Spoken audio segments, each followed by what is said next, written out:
Perfectly live. I got a piece of content recommendation. Queen's Gambit. Have you seen this yet on No, Netflix? what is it? It is. It's about this chess prodigy. This woman who's a chess prodigy and sort of starts out as an orphan and then works her way up. Through the chess world to the highest levels. So it's sort of set back in the 1960s during chess frenzy, and it's really good. It's really good.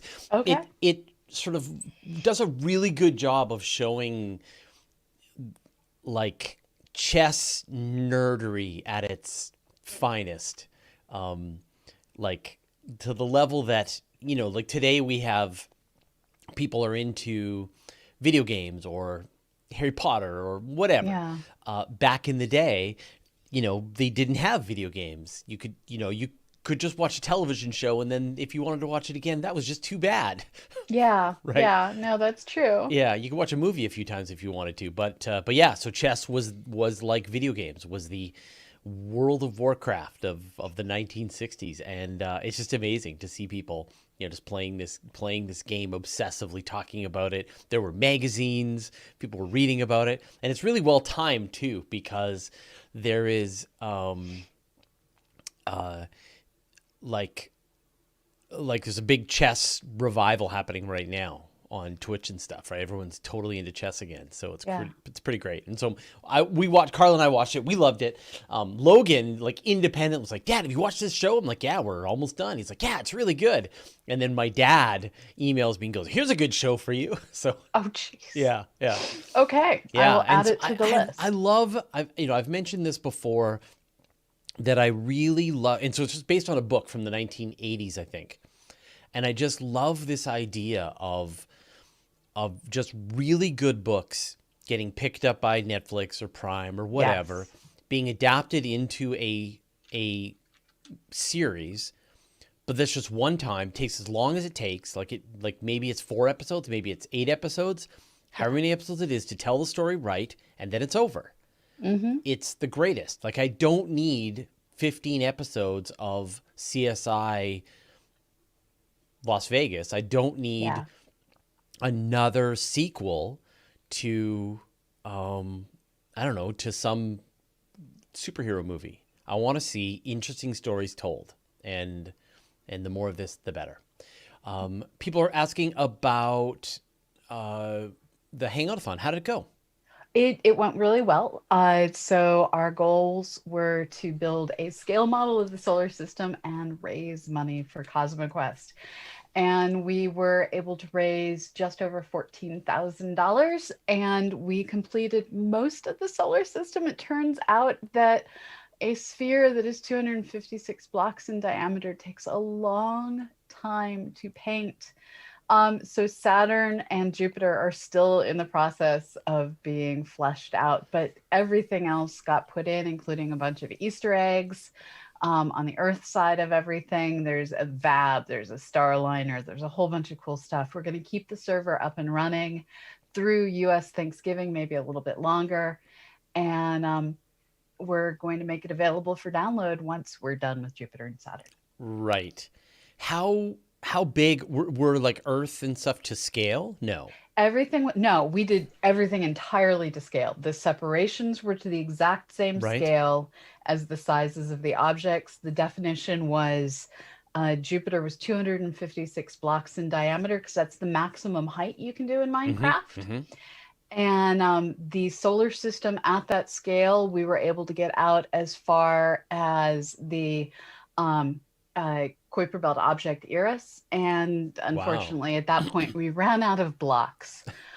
We didn't try and make the sun to scale. Instead, the Welcome Center in space was the nucleosynthesis portion of the core of the sun that you landed upon. The you ran out of space?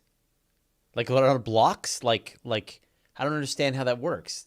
Weren't you in creative mode? Can't you just make as many blocks as you need? Right, the distance in blocks, not the number of blocks that you can use to paint things, put Yeah. things, build things. So a Minecraft world is, I want to say, 3 million blocks. in all directions Okay, in the I thought it XY was I thought plane. it was unlimited just based on your No. memory. Maybe it used to be that, and then they put some kind of constraint in it because I think it Now you used. can have so much memory. It's, yeah, no, Yeah, there's a constraint on it. yeah. Um, but how could you put the VAB on a Earth? So the way that we did this was when you spawn into the game, you're in the regular part of the world. Okay, I see. And then we put space in the end. So um, you essentially have two dimensions that you can play with That's in cool. Minecraft. And we used one to build the solar system and another to build basically a rocket park that includes the VAB. Yeah, that's really cool. I don't think anybody's done this. Built a No, scale model of the solar system in Minecraft. No, that's pretty most impressive. most people they don't, they either have only the worlds to scale and not the Yeah, separations, or they just do things willy-nilly. And we're like, no, we'll put teleportation stations between the worlds, yeah. and it's kind of awesome. That is amazing. Well, congratulations on putting yourself through 36 hours of streaming. You took a couple of naps though, right? So we are a team. I streamed 27 of those 36 Wow. hours, and my co-host Annie Wilson, Yep. along with Ms. Britt Kitten and Beth Johnson and a bunch of other members of our community, held the overnight hours, and For as science. we got through it. And if you didn't tune in and you didn't donate, it's plague times. It's an election year. We knew we weren't going to hit our fundraising goal because the economy is hurting right Yeah, now. yeah. If you're someone who can look at your retirement savings and be confused that the stock market is continuing to boom, we could use some more help. Right. Go to cosmoquest.org and help us support our staff in putting together all the content we do. We provide full medical benefits to any of our part-time staff who need them because plague times, and we're Mm-hmm. going to keep doing that forever and always. But it means that it costs real money to do all the things we do. Yep. Well, people are mentioning you're a machine. So thank you from everyone out there for your dedication. I know I mentioned that in the stream for the couple of times you had me, but you just are rocking this whole Thank you. process. You, no matter what comes your way, you step up to the challenge and demonstrate your commitment to science and science communication and getting people involved in helping us understand the world. So thank you. And I'm Well, I sure it'll have great happen people to next year. support me. Yeah, well, People like you make well, this possible. but that's the thing. You feel responsible. Like I find Yeah. it's funny. Like when the virus hit at Universe Today, I scaled up my team. So we've actually got probably 3 or 4 extra writers now. Mm-hmm. I've had to spread things around a little bit, but Yeah. I just said like, how can I hire more people Yeah. to because people were hurting. I saw a Yeah. ton of newspapers went under, a bunch of journalists were looking for work, and you're like, okay, what can we do to try to give people work? It's a Yeah. tough time, Yeah. and so I think it's great that you're just stepping up to the challenge and proceeding. Okay, we should do this thing that we do, which is So before we do it, I want to explain. My heat is out. So if I'm sitting here looking bleary mhm. and shivery as I am wrapped in a wool blanket, it is because it is all the expletives cold. We are going to attempt to replace the igniter on our gas boiler. I live in a historic house, which means finding someone to do it is a challenge. Right. So apologies for looking bleary and cold. I am. Maybe it's time for a heat pump. I don't know how we would even install one in this house. I would get a quote. They're pretty amazing, and they're relatively inexpensive these days. You need multiple emitters across the house, but I'll bet you it'll We save you would need cost. air ducts, and we don't have those. No, they don't need air ducts anymore. They're called ductless heat pumps. It's a whole new Okay. world out there now. Yeah, you should definitely check it out. They're way cheaper than they used to be. They don't need ducts. They give you air conditioning in the summertime and heat in the wintertime, and they're pretty amazing. So check it out. Just take a look. Just Okay. get someone to give you a quote. I live in a historic house. I know. Just see. All right. See. So we're 580 what on this episode? I don't know. 584. Let's say 584. Okay. Hopefully we're right. All right. I'm ready to press record. I am also ready to press record. I did it. Pressed record. Record has been pressed. And hello, Richard Drum. Thank you for agreeing with my system. All right. Astronomy Cast, episode 584, Asteroid Sample Return Missions. Welcome to Astronomy Cast, our weekly facts-based journey through the cosmos, where we help you understand not only what we know, but how we know what we know. I'm Frasier Cain, publisher of Universe Today. With me, as always, is Dr. Pamela Gay, a senior scientist for the Planetary Science Institute and the director of CosmoQuest. Hey, Pamela, how you doing? I am cold. Our heat is out. We need to get it fixed. But other than that, life is good. Yeah. Have you recovered from the Hangout-a-thon? Have you had a couple of good night's sleep? I'm going to definitely sleep in this weekend. Streaming for 36 hours and then going into a full work week is not, there will be much sleep this weekend. Yes. Well, you've earned it. It was, you guys did a great job. You built Minecraft. You raised $15,000. If people still want to donate, they can go to cosmoquest.org and contribute to help cover CosmoQuest's expenses, help pay for the salaries of the people involved, including their medical expenses. It's an important work that you're doing, and definitely we all appreciate it. So definitely, if you haven't already, contribute. Or even go watch the Hangout-a-thon. It's all archived until Twitch throws it out. So, and we will be updating as much as we can onto YouTube. The last hour was an extremely touching memorial to one of our dear friends, and we blew up Bennu. Right. Which sometimes you just need to do. Speaking of, let's talk about this week's episode. So with a sample of asteroid Bennu firmly inside OSIRIS-REx's return capsule, it's time to bring this treasure home. So scientists can study the composition and history of the space rock. But it's not the only sample return mission out there, with Japan's Hayabusa 2 mission also bringing asteroid debris home. So today, let's talk about the missions and what we've learned so far. Today we're going to talk about asteroid sample return missions, but it's not just the two. OSIRIS-REx, which we watched launch together, yes. and I separately watched the whole retrieval process happen.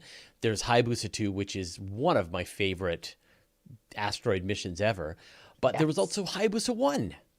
Which I have to admit is the mission I continually forget about, even though it was a mission that was just okay, problem, gonna overcome it. Okay, problem, gonna overcome that. Oh, another one, gonna overcome that. And they just had to keep figuring out ways to overcome issues. Yeah, so let's talk briefly about Hayabusa 1 before we go on to the other missions. So Hayabusa 1 is a mission that I think part of the reason I keep forgetting it is it came out right after I finished my PhD, and I suspect my brain has blocked most of that year out of existence. It was originally scheduled to launch in 2002. The rocket it was going to use had an issue with a different mission. So they delayed the launch of Hayabusa 1 in order to make sure their rocket was working, and just additional stuff came up along the way. They missed their window for their initial asteroid. They had to go to a different asteroid, but they eventually successfully took off in May 2003 and headed their way out to Itokawa, the asteroid that we really, really thought Bennu would look like. It didn't. It really didn't. Yeah, I mean, if there's one thing that we've learned from these 3 separate asteroid sample return missions is asteroids don't look similar to each other. Yeah. Well, unless it's Ryugu and Bennu, in which case they're hard to tell apart unless you look closely. But Itokawa really looks like a cashew that in a few places has been dipped in granular material. It's a cashew with periodically grainy surface. And the poor spacecraft, though, while it was on its way to the little cashew Itokawa, it found itself in the path of the largest solar flare recorded in modern history. Oh, poor This buddy. this damaged its solar cells, and it ended up with less electrical energy than it planned to have. Then in 2005, two of its reaction wheels failed. Right. And in fact, the reaction wheels, I think they were the same reaction wheels that were lost on Kepler, and a couple of, like, there was a bad batch of reaction wheels out there. Mistakes were made. Yeah, yeah. So okay, so here's the spacecraft hit by a solar flare, down reaction wheels, but it still made it to Itokawa. It made it to Itokawa. It had a bad dress rehearsal for doing its sample. They finally were able to get there, and they released the Minerva mini probe. It too failed. This, Yeah. but they made it. They sent back beautiful, beautiful data. Beautiful data. Um, And they yeah, and they also sent back a sample.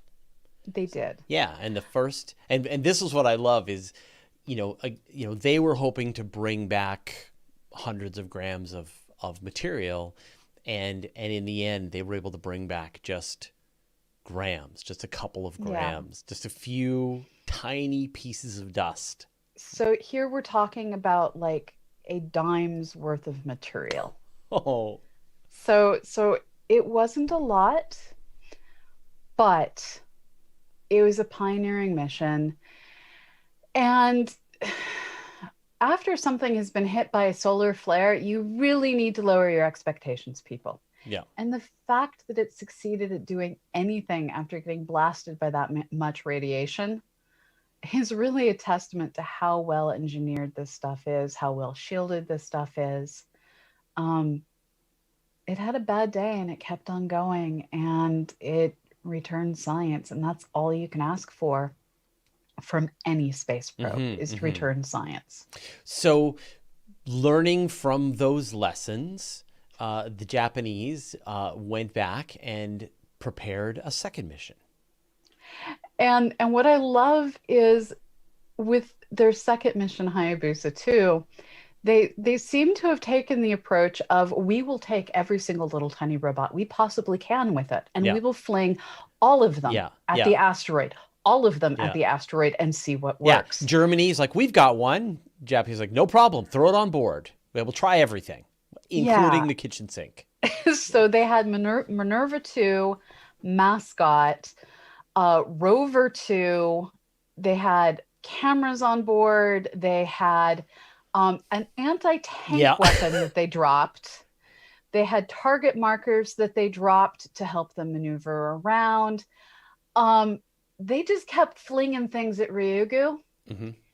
And then eventually they flung themselves at Ryugu, grabbed a sample, and they grabbed a sample with so much energy that they actually sent the asteroid vibrating, according to a paper that came out just in the past 48 hours. Yeah, so it's funny. I was going to bring that up as well. We probably both saw this same paper, that the surface, they were actually able to measure after the spacecraft bumped into Ryugu, as well as hitting it with its impactor. They were able to actually detect shifting movements across the surface of Ryugu in response to the damage that they had done from visiting it. So Yeah. that alone is going to be very helpful for just getting a sense of like what it might take to be able to move an asteroid in the future if we run across Yeah. them, and sort of shows how much they really are rubble piles and not space rocks. And it shows what Lucy has the potential to do, but there is something making noise in here and I can't reach it. I suspect I'm getting a phone call. Yes, let me decline that. Sorry. That's Okay. I always get a phone call during every live stream that I do. I pretty Yeah. much now have to have my phone turned off all the That time. was my watch. That's not fair. No. I accidentally let its battery go all the way Yeah. dead, and when it recharged, it came back Yeah. ringing. Yeah. Anyways, returning back to this. So I with Hayabusa 2, it didn't just take a sample, it attacked Ryugu. So it did two different samples. The first one, it went down, and this was a surface sample. It went down and it fired a 5-gram titanium projectile at 300 meters per second into the surface. Sorry, titanium?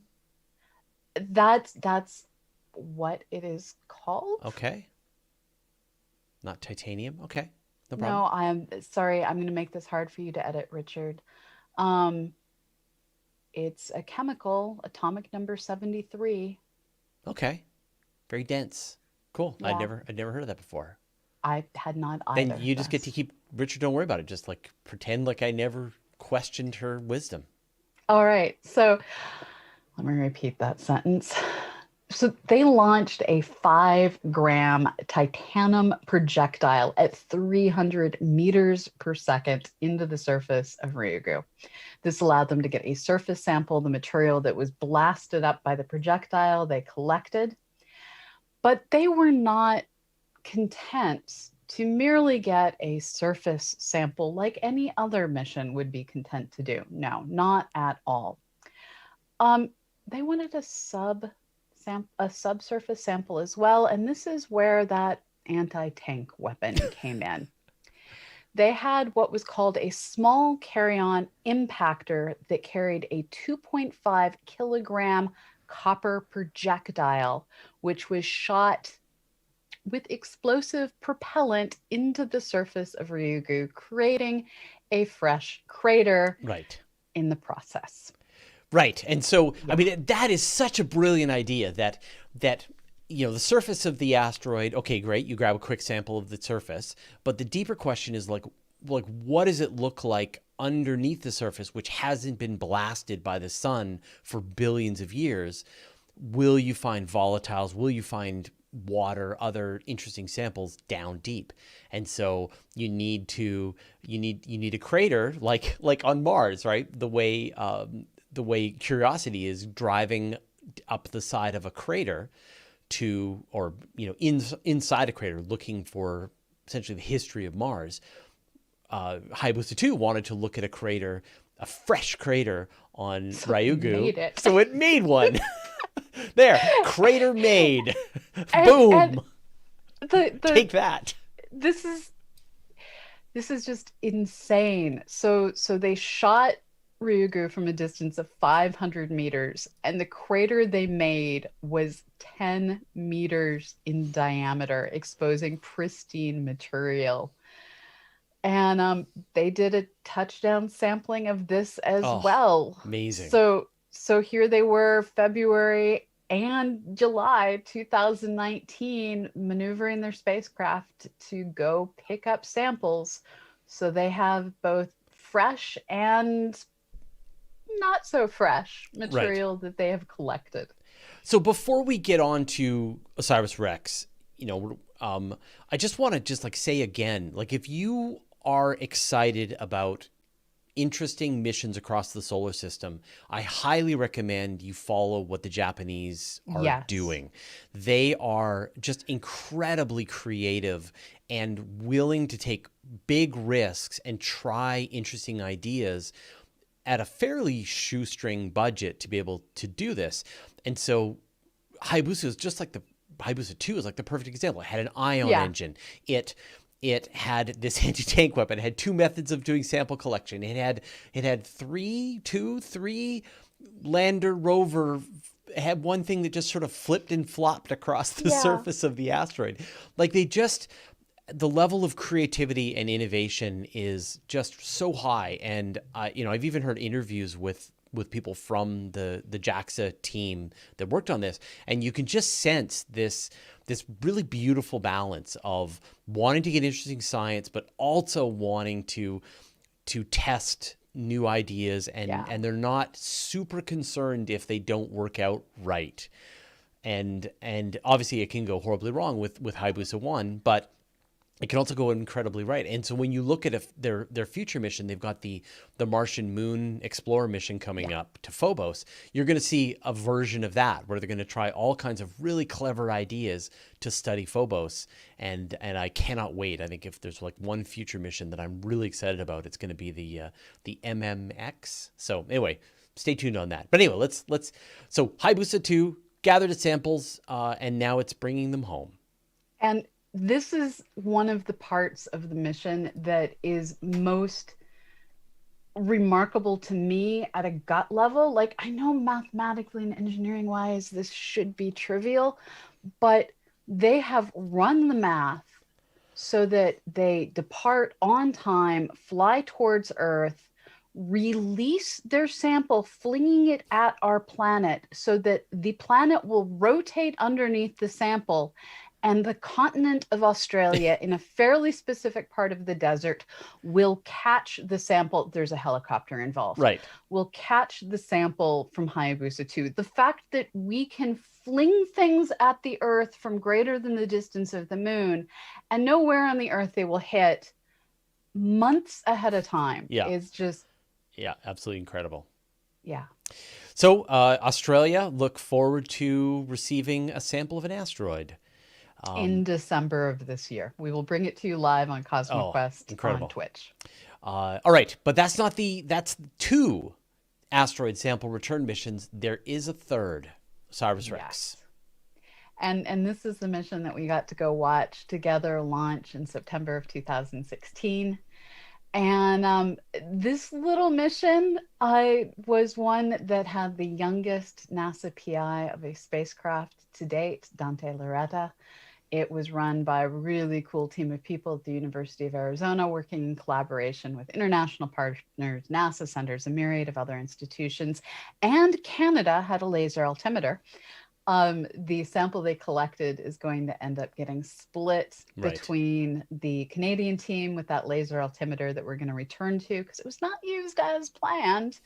The Japanese team that they're going to be doing an exchange between the Ryugu sample that comes back and the Bennu sample that comes back. And then the rest is heading off to Arizona for processing. So in this case, Bennu arrived in December. You want to say that again? OSIRIS-REx arrived? Yes, thank you. OSIRIS-REx arrived at Bennu in December of 2018. We began to get our first high-resolution images in 2019, which caused me, for one, to completely panic. Yeah, but you have a little skin in the game on this one. I did. So the CosmoQuest citizen science community was part of the process for mapping out all the hazards on Bennu. Now, as I said before, we expected Bennu to look a bit like Itokawa, mostly smooth with areas that were hazardous. We were expecting most of the images that came back would have a few boulders, a few dozen rocks, and we just mapped things out, no big deal. The reality was each image had dozens of boulders and hundreds of rocks. And all the software that we had written to process everything and sort everything and do everything had to get redone to deal with the complexity of this little world that we found. And making it even worse, as the spacecraft approached Bennu, OSIRIS-REx caught in its camera glints of light from pebbles being flung by Bennu into space. We had found a rock-throwing asteroid. Right. Yeah, I mean, it's funny when I think it was Dante was saying, you know, the landing site, the final landing site that was chosen, I would not want to land a spacecraft there. Like, it's a nightmare. And yet it was the best possible landing site on a nightmare rock.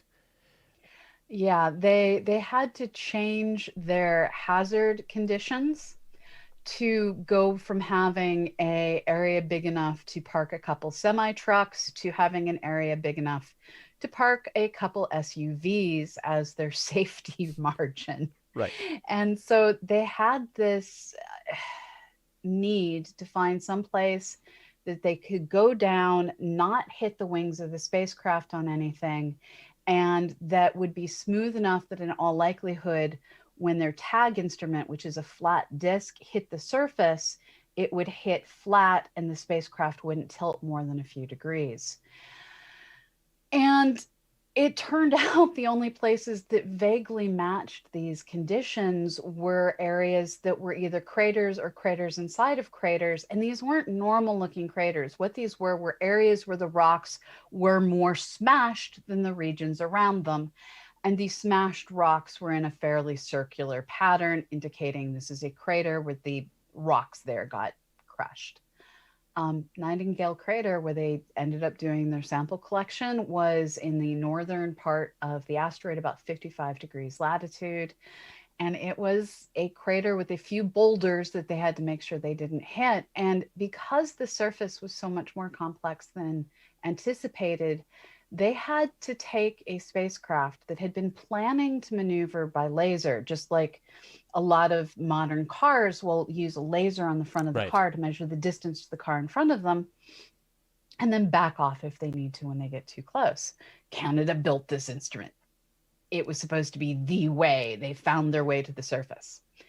Except OSIRIS-REx said, I'm going to be complicated.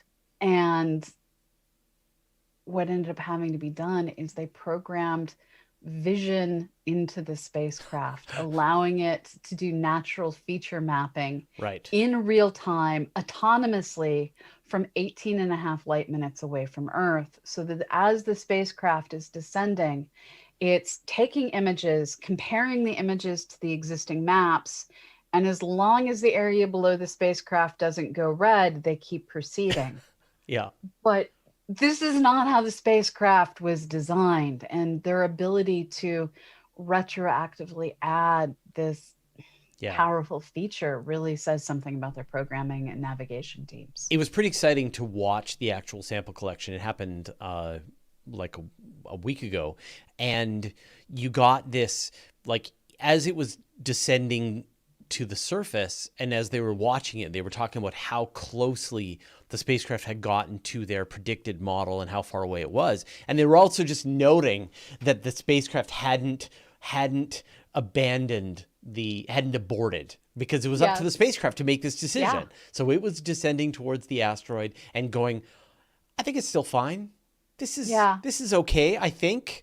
It had tucked in its solar panels and was slowly making its way down to the surface, and it just wasn't making the call to abort, which was amazing. And it was intended that the spacecraft would touch the surface, fire off a nitrogen canister. NASA took a gentler approach than JAXA. Fire off a nitrogen canister that would then blast dust and small particulate, nothing bigger than 2 centimeters, could fit up through the capture tube. And this nitrogen blast would deploy, and then within 5 seconds, the spacecraft would pull away.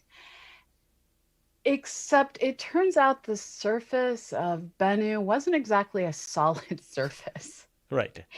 And so instead of tapping the surface of the world, giving it a nice gentle snoot boop, where it's the snoot of OSIRIS-REx that's getting booped by Bennu. No, they instead punched the asteroid, going down many centimeters through the surface. Like I imagine it's sort of like going into snow. Yeah. Right? Like it dropped its sample capsule into snow, or its collection, vacuum cleaner, and then did it. And we saw, as it successfully captured its sample and started to move away from the asteroid, there was debris coming out of the sample collector. Yeah, it was said in the images that it looked like someone dumped a box of cornflakes outside of the tag. This is the touch and go sample collection system. And the problem was, the way the system was designed is they had this disc. On the outer ring of the disc, there was essentially metal Velcro, little tiny metal hoops designed to pick up dust and debris from the surface and the Velcro. And then in the center, there was an opening that was supposed to have a mylar flap that would slide in like a shutter to close off the collection tube and make sure that nothing would escape. And a rock, something got jammed in there. And so small material was escaping. It's unknown exactly how much material they got. They were aiming to get roughly 2 ounces, the weight of a C-cell battery, and nothing bigger than a C-cell battery. That was the goal. Anything bigger just wouldn't have fit into the detector. They don't know how much they got. Yeah. They think that it was potentially significantly more.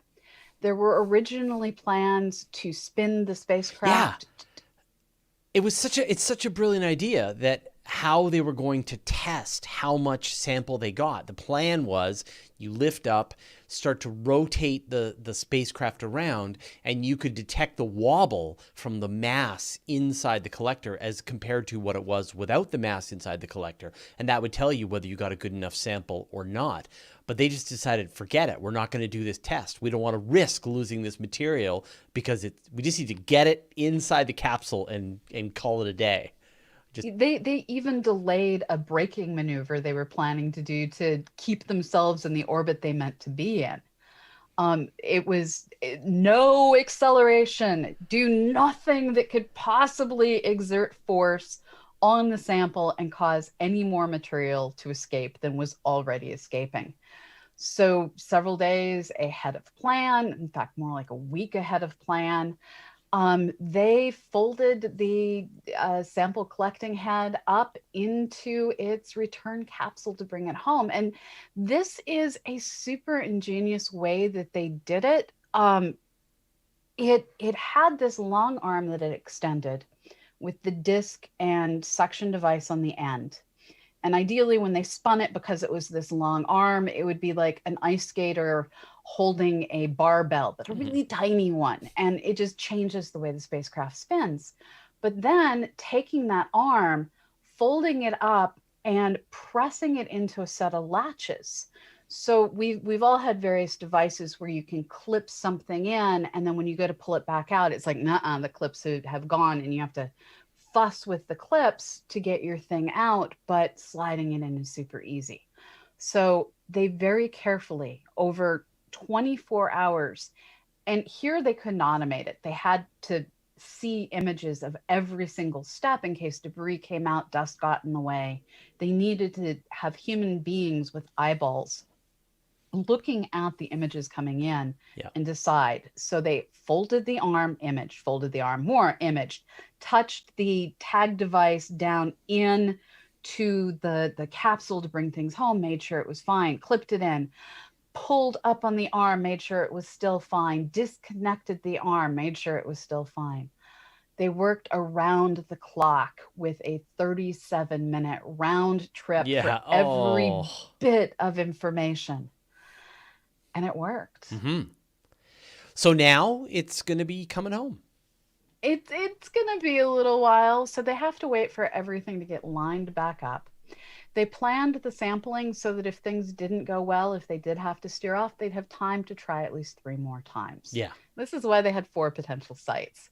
Well, it worked on the first try, and then they had to speed up their time zone to latch everything in place, protect everything all up in the capsule. So they got time to kill. Yeah, so they're going to be there until March. They are now projecting that the orbital alignments and maneuvers will allow them to make it home in September of 2023. And I look forward to all the images that they're going to be able to continue taking, seeing just what they did to the surface at Nightingale. And hopefully even more science will be made possible from a safe distance. Right. From a safe distance. So when does the sample come home and where will it go? It's going to go to Utah in September 2024. Once the sample is collected from where it gets thrown in Utah, it will be get sent down to the Johnson Space Center, where all space samples go. Right. And then divvied out to the Canadian, Japanese, and University of Arizona partners. Fantastic. Well, I cannot wait for all of the samples to come back and for us to finally learn these deep insights about the formation of the solar system, the current environment out there in space, what they're made of. Will they be resources that we can use for the exploration of the solar system? There's so much to learn from these pristine samples. So let's hope they both safely make it back through the Earth's atmosphere. So we've got more than just a couple of grams to analyze of asteroids. This is true. All right. Thanks, Pamela. Do you have any Thank you names so for much. us this week? I do, but then I forgot to open that window. Hold on. Sorry, Richard. I am torturing you. I don't mean to. I apparently opened it on a different screen, which is why I don't have the window. Awkwardness.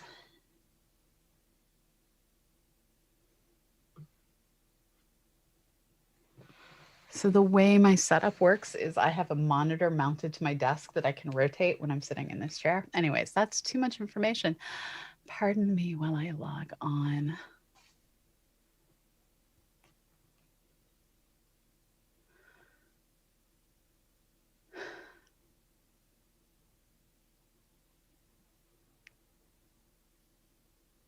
We can skip it this week, or we can, or I can record and add it later because I'm not even logged into the correct account. We'll do that then.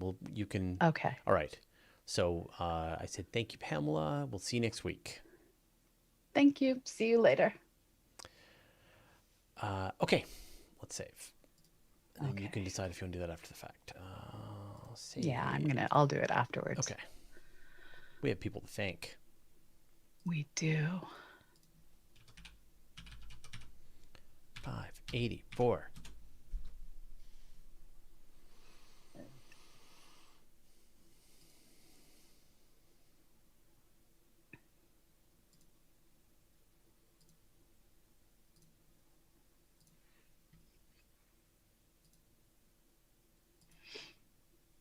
The social media team for OSIRIS-REx had this fabulous tweet of what we were, where we are now. Right. And it was quite brilliant. All right, let's take some questions. Graham W. is asking, I wonder if they found any signs of water on Bennu. They did find a myriad of different kinds of rocks, including rocks that had to form in hydrated conditions. So they didn't so much find water as they found minerals that required water to form and may have water incorporated in their matrix. Anti-Gravity Nonsense asks, did they have multiple cameras on OSIRIS-REx to take those pictures, or did they just have one that moves around? No, they had multiple cameras that each worked in different ways. So as they were making their descent, that was all one camera. And they used different cameras for different parts of the mission to succeed in different tasks, ones that had different zoom rates, that sort of thing. Right. Hal McKinney asks, and this is a question about spectroscopy, how do you distinguish individual elements and molecules from the single spectral signature of a distant star? Wouldn't the signatures overlap? So when you're doing spectroscopy, how do you know which are the chemicals in that star? Atoms and molecules are pretty friendly for this one particular task, except for the math you have to do. In a given atom, you have a core with a certain number of protons and neutrons surrounded by electrons that are bound with a very specific energy to that nucleus. And there are a variety of allowable energy levels, quantum energy levels that the electrons can be at. And in order to jump from one energy level to another, the electrons either have to absorb the exact right color of light, the exact right energy photon, or they have to emit the exact right color of light or energy of photon. When we look at the full spectra of a star, spreading the star's rainbow of light out into all of its different colors, we'll see in that light dark bands that represent for instance, all the allowed transitions of hydrogen, all of the allowed transitions of titanium, all the different compositions that can be in a star will have their specific barcode, and all these barcodes are superimposed, and some of the lines do overlap one another, which can get super annoying. But while there's a few that will overlap, most of them will still be free. So while you might be missing one of the 5 lines for this, 5 of the 30 lines for this other thing, the lines that you aren't missing allow you to say very specifically, this is what I have here. So, I mean, at the time that we're talking right now, the evidence for phosphine on Venus is starting to fall apart. There's been many fairly significant papers by a lot of heavy hitters who know their science questioning the actual detection of phosphine in the first place. Yeah. And that was done with spectroscopy using the ALMA instrument. One line. Right. They used one line. So that's the problem. And so can you explain that? So you say they have one line. What does that mean exactly? So when we look at a open sign, this is the thing I constantly return to, a nice bright red open sign at a store or restaurant that may be emitting light in H alpha. This is a bright red color emitted by hydrogen. And it's also emitting a whole bunch of other colors, and we're just not seeing them because that red is the dominant color that our eye is detecting. And in astronomy, we'll often use an H alpha filter when we're looking at nebula, when we're looking at galaxies, and we'll use that single line to diagnose different things about the object. And we sort of assume all the other lines are there, and most of the time that's fine. But when you're just trying to start to make a detection, this can become a bit of a furry mess. Right. In this particular case, in the infrared, which is where they were working, I think they were actually in the submillimeter for this one, the wavelength that they were working at, you can't readily get hundreds of wavelengths of light in a single image with ALMA or any of the other radio detectors. You have to tune in, and you can tune over a thin band of different wavelengths, but not the hundreds of lines you might get at once in an optical telescope. So they first, with the Maxwell Clerk telescope in Hawaii, did an observation that had a not very distinct signal, but what appeared to be a signal of phosphine in the atmosphere of Venus. And they said, okay, let's see if we can recreate these observations using the significantly more sensitive detectors on ALMA.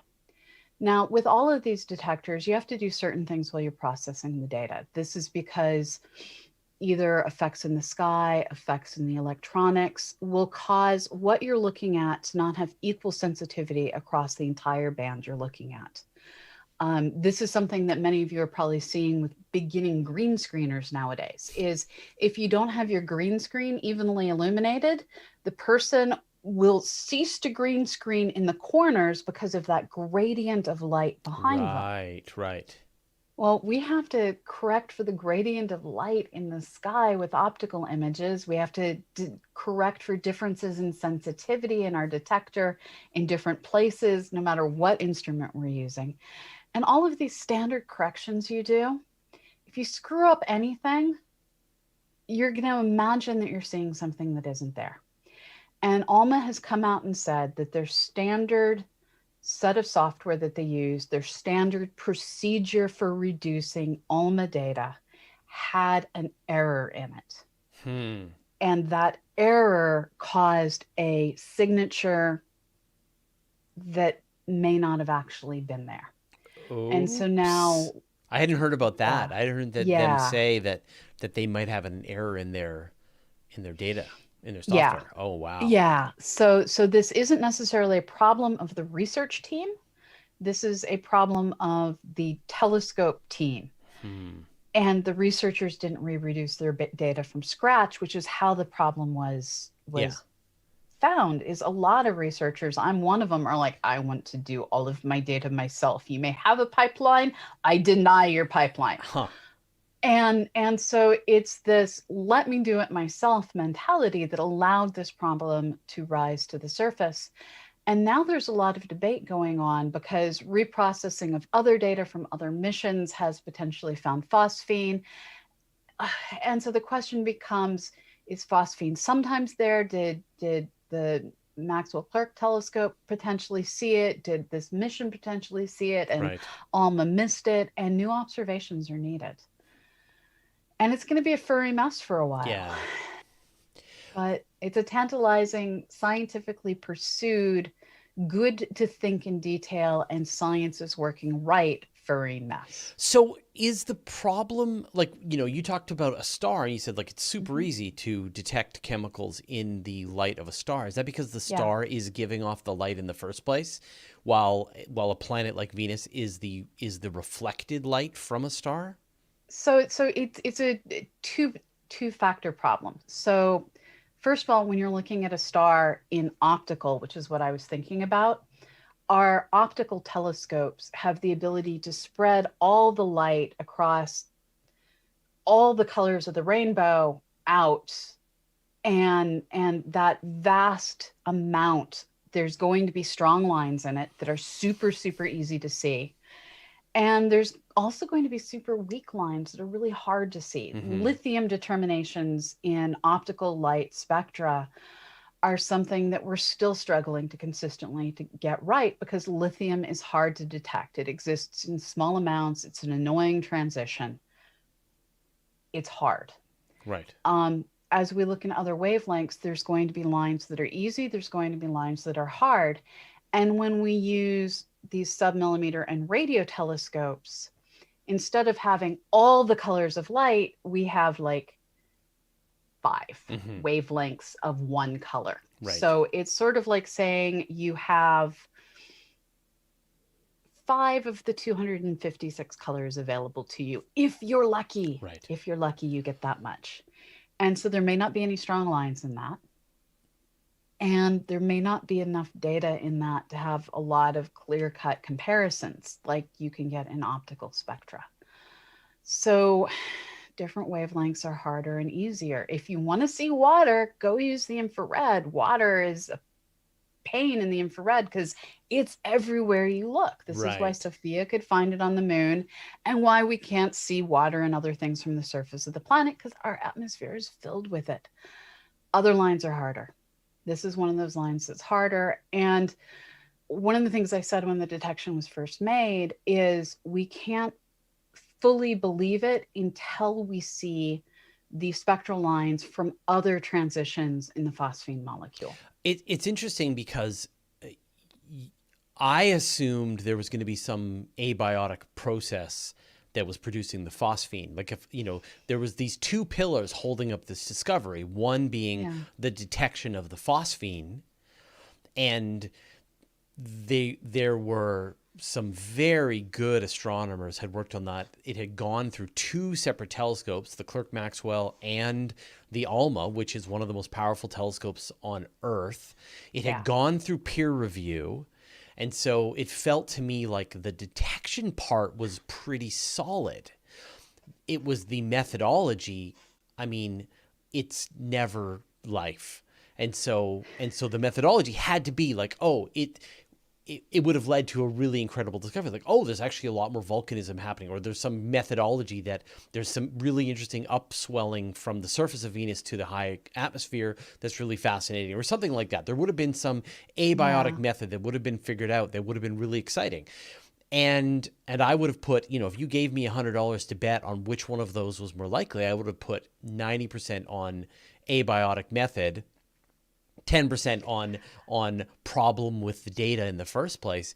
And yet here we are with the data being the thing that's actually the part that's getting, but when you look back at all of the times that this is a common problem. This is the problem. Yeah. Yeah. When you think about the ALH, the meteorite, the Allen Hills meteorite, it was bad data. When you look at the cosmic microwave background Beppo-Sachs polarity measurement. When you look at the primordial gravitational waves. Yeah. When you look at the arsenic-based life each one of these, it actually, in the end, it turned out to be that the original data were wrong. And I think that that's kind of fascinating that, and you know, I mean, I got to give a huge shout out to Paul Sutter for this, because he has just a quote that just resonates so beautifully. He says, if it's interesting, it's probably wrong. And that is just a beautiful guide. And here I just want to caution, it wasn't the data that was wrong, it was the processing of the data. The telescope's going to detect whatever the universe has to send our direction, and then humans have the ability to completely screw stuff up. Yeah. And so data is whatever it's going to be, and we just screwed up in our analysis of it. Yes. But and that clearly, it's like the more interesting. I mean, it's funny. I mean, I think, you know, if you could go back and say, like, what did they do wrong? They believed that people at Alma knew how to reduce their data. Well, sure. Yeah. I mean, I guess that's it, is that they should have said, we detected phosphine. I guess, you know, like, was it that phosphine potentially being an abiotic thing that shouldn't be on Venus is such an exciting, you know, it's like alien megastructures, right? You know, we see a weird thing around Tabby Star. We don't know what it is. And people go, could it be an alien megastructure? And you're like, maybe, but we need to do more research. Yeah, I mean, we can't rule it out. Then you're saying alien megastructures, you know? No. So the team was really good about saying we have not detected life. We have detected a atomic line consistent with phosphine. We have ruled out this one other molecule that we thought it could be, and more data is needed. And all the rest of us who were full of hope for something that was goodness and light in 2020, we're like, let it be life. Yeah. And this isn't to say we've ruled out the possibility of life. This is to say, yeah. Yeah, I mean, I think we're on the road to ruling out the possibility of life. Like, I think, you know, if of those two legs to that ladder of life that I mentioned, the detection and the abiotic method for doing it, you kick out the strong one, the other one goes too. So I think at this point, you know, I think we're going to say goodbye to the potential discovery of life on Venus. Right. Uncle Willie's saying, in the FTL neutrino stream was a bad connector. Yeah. Neutrinos don't go faster than light. Yeah. Same problem. Yeah. That I was thinking of that one. Yeah. That's another good forgot example. Who had that. There was a loose connector. Yeah. Yeah. And the difference in distance that introduced to the system screwed up the results. Yeah. And so it's almost like your enthusiasm for the discovery needs to be inversely proportional to your excitement, or to your belief that it's true needs to be inversely proportional to your excitement for the result. Like the EM drive. Come on. There's no way that that's a thing. It's a mistake. But, you know, faster than, you know, a spacecraft that would allow you, you know, non-inertial travel. That would be the best. That would be great, but it probably doesn't work. Wah, wah. I'd settle for tardigrades, like on another world. That's all I want. Yeah. Just tardigrades. All right. Well, we've reached the end of our hour. Pamela, thank you so much for bringing your brain, everybody watching us today. We really appreciate it. Thanks to all of the moderators. Thanks to Nancy for helping organize. Thanks to Richard for doing the editing and putting up with our file size shenanigans. Pamela, what are you working on right now that people should be checking out? Next week, we are going to be doing a massive digital house cleaning, because what else do you do when stressed out?